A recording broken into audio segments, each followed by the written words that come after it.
While this matter is of great concern to Kenyans and parents in particular, who are already otherwise heavily burdened financially amidst tough economic times, we must nevertheless avoid the politicization of matters touching on education and the lives of our children, as has been witnessed in the last few days by politicians seeking to settle scores of whatever nature.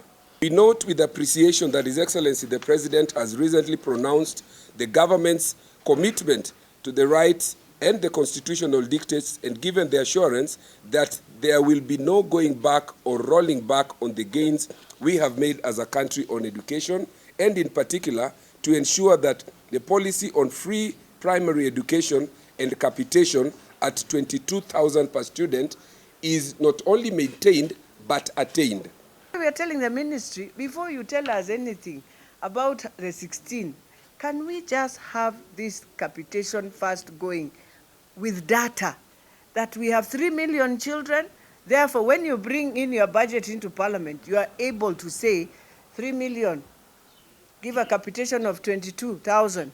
How much is that is needed to go to schools across the country to make it sure every child is able to get the shares that others are getting, others don't get? That's what we are saying. When we put this question to the CS, he told us that the NEMIS now, I think, has not been able to capture all the data. And that is why now they are moving to KEMIS, where they are able, I think it is a bigger platform than the NEMIS. And if this happens, we need an assurance that the data for all the school-going children and students in this country will be captured so that we don't have a gap of those who are not in NEMIS, and we still use them to disburse the capitation.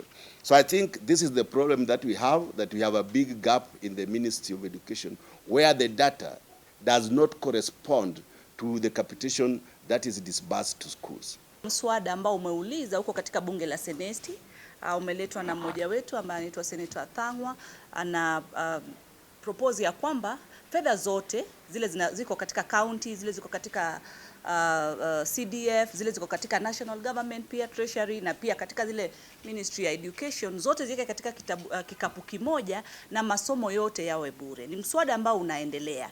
Kwa hivyo tunazidi kuukagua. Ukitoka bunge la Seneti utakuja katika National Assembly, na hapo tutaweza kupata majibu. Kwa hivyo mswada upo na unaendelea.